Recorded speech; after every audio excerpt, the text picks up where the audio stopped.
Hi everyone, thanks for joining me today. In today's fit video, we are going to look at adjusting our shoulder length. So it may be that the shoulder length just isn't quite long enough or it's a little bit too short. You can watch this video to work out how to adjust your block so that it fits on across your shoulder length beautifully. As ever, you're going to need your block as well as your calico toile so that you can mark on the changes that you need, and then we'll be transferring them onto our bodice block.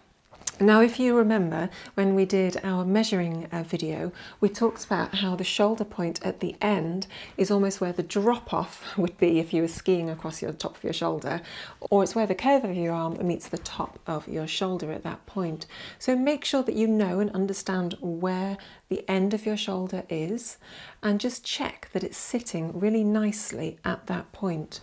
You may find that the shoulder is too short and that you need to actually extend it out a little bit, or it may be that it's just far too long and you need to bring it in so that this seam is sitting on the centre of the shoulder and at the shoulder point. We'll look at how to address those two shoulder issues together in the next bit. Next, we're going to look at the alterations required for extending the shoulder seam or reducing it. So you will have marked on the distance that you need to reduce or extend your shoulder seam by on your toile. So on my toile here, I've marked off where I want my new shoulder length to be, which is here rather than stretched out there.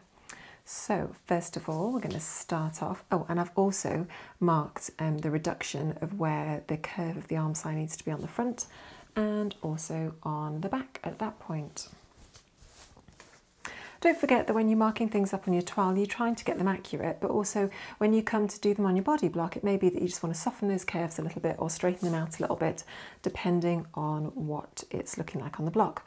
So to start off with, mark the distance from the shoulder seam on the front that you need to reduce it by. Measure that out and measure out the corresponding distance on the shoulder seam. For me, that was just 2 centimetres. Okay, perfect.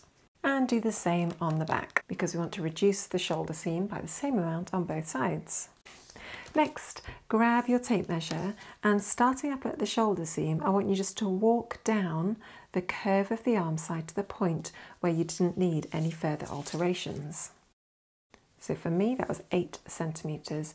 Do that along, so I'm working on the front bodice here, so do that along the arm side of the front, and on your block, mark off that distance to the point where you don't need any further alterations. Okay, so what we want to do now is to try and find a soft curve effectively that goes all the way down and around there. However, what might be really helpful is just to mark off on our toile a little bit more accurately where we think that curve needs to be. So the first one I knew was 2 centimetres.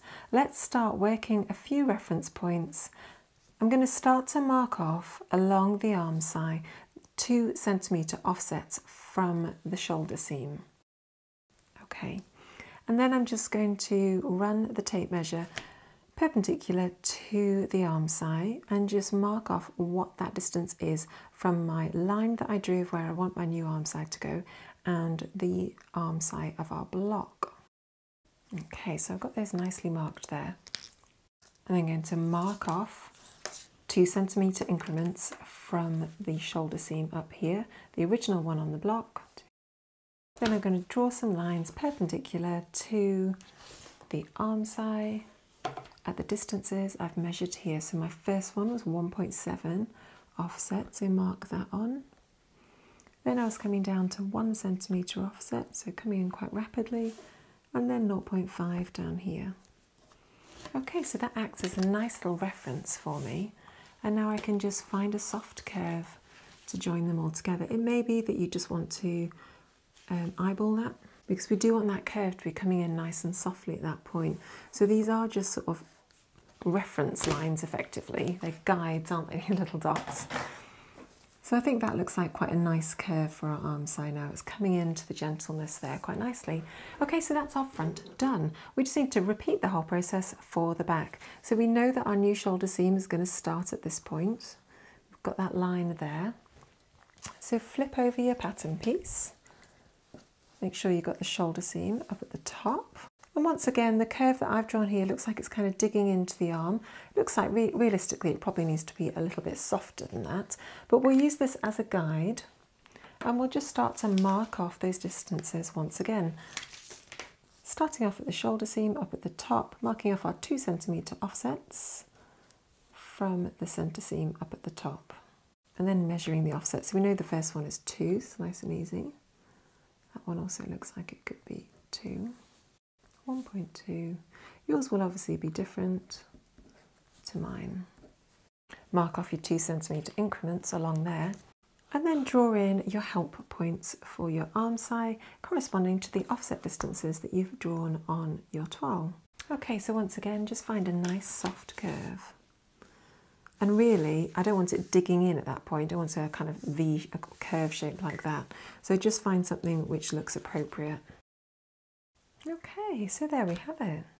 That is how we reduce our shoulder seam length. Likewise, if you'd need to increase it, you could have just done the reverse, like the opposite of what we've just done here. Thanks for joining me today as we look at how to adjust our shoulder length on our block. Hope you found that really helpful. Once you've got that sorted, there may well be other things that you want to review for your block, but don't forget we're just looking for an overall reasonably good fit. We're not trying to perfect it too much. That's a very common beginner error to make, is just over-fitting your block. So just make sure it's sort of generally all good, it's fitting nice and flat on you, and then once you've got that sorted, you can then move on to make all the alterations and designs that you want for your top. As ever, we've got a good little series for you to follow with these fit videos, so do sort of pick and mix as you want. Thanks for joining me today. I hope you found that really helpful. I look forward to seeing you next time.